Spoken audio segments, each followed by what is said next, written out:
Hi, I'm Professor Scott Sampson from Brigham Young University in Provo, Utah, and this is a little activity we're going to do having to do with queuing, which is the cost of waiting in line.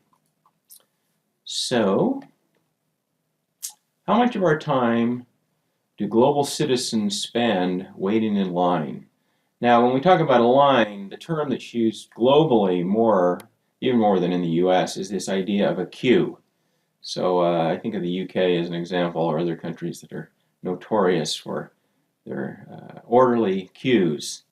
So this is idea of a queue has to do with waiting in line.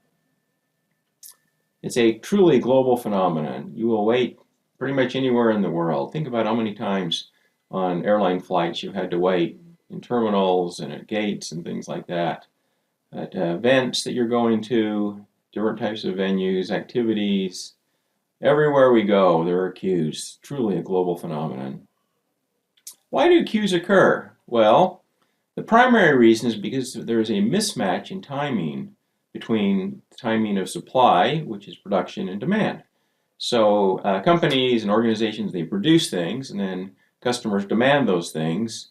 And in some cases, the production has to wait because the production precedes demand. So in some organizations, they produce in advance of demand, either intentionally or unintentionally, and that is what we call inventory. Inventory is basically fills that gap between production and demand. In other situations, we have customers waiting because the demand precedes production.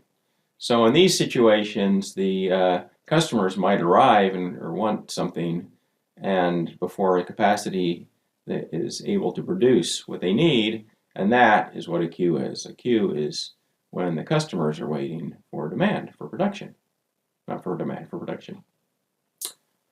All right, what type of queue is the best? Well, this one on the left is kind of a restaurant here where they have a number of lines and people are waiting at different lines. That can be sometimes effective if you have a lot of service stations there. One challenge with that is if you're like me, I often pick the wrong line and other lines move faster than my line does. So in those situations, it might be better to have what they call a snake, where we have one line where everybody kind of waits the same amount as first in, first out. So the point of this is there's different types of alternatives for queues that people might design into them with different purposes and objectives. All right, how do we reduce the cost of waiting?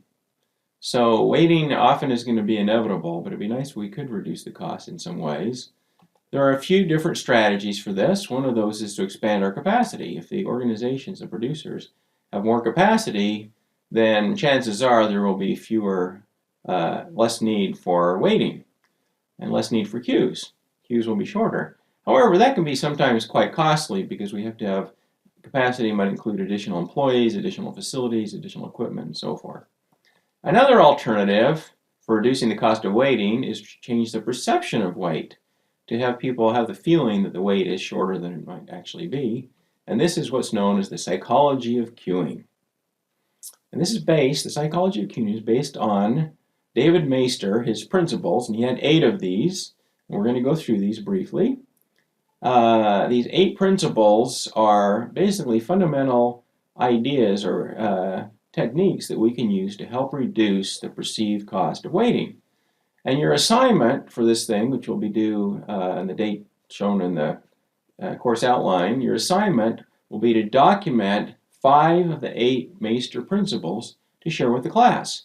So you might actually just write down how you observed a Maister principle, or perhaps even better, write it down and also take a picture of it and share it with the class on the day that we're going to actually go through this assignment having to do with psychology of queuing.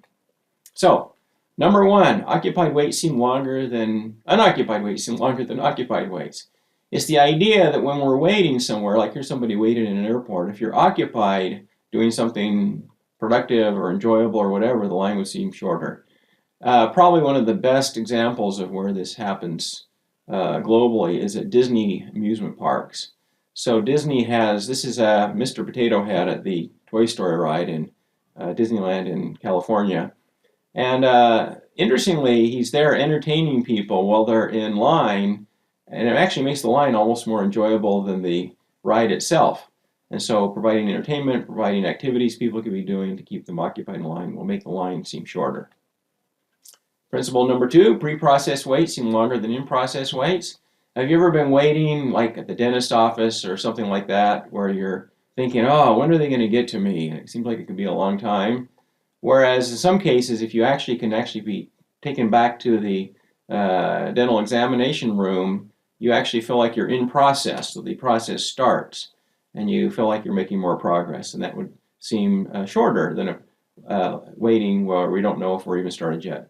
A common example of that as well is at many restaurants like In-N-Out Burger, sometimes they'll actually go out and take orders while people are actually at the back of the line. They'll have somebody with a tablet go out and take orders, an employee, so that way people can kind of place their order so they feel like they're kind of in process and not just waiting.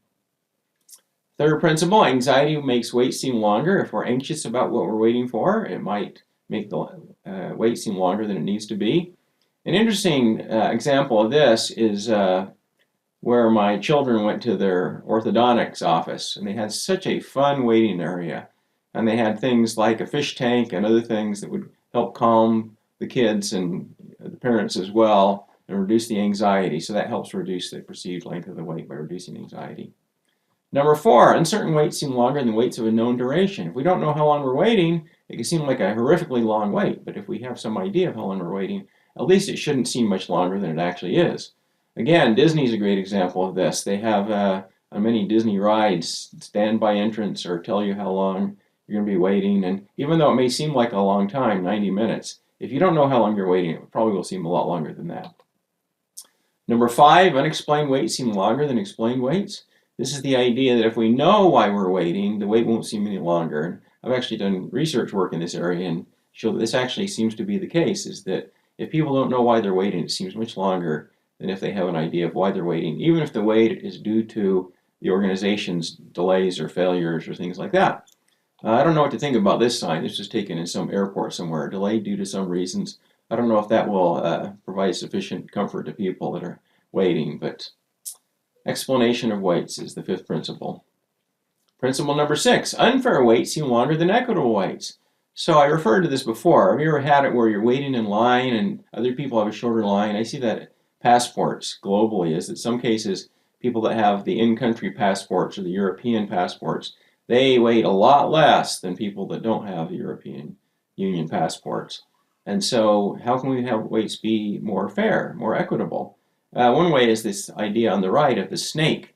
So a snake is the kind of queue where everybody kind of waits the same. So that's one way we might make wait seem more equitable.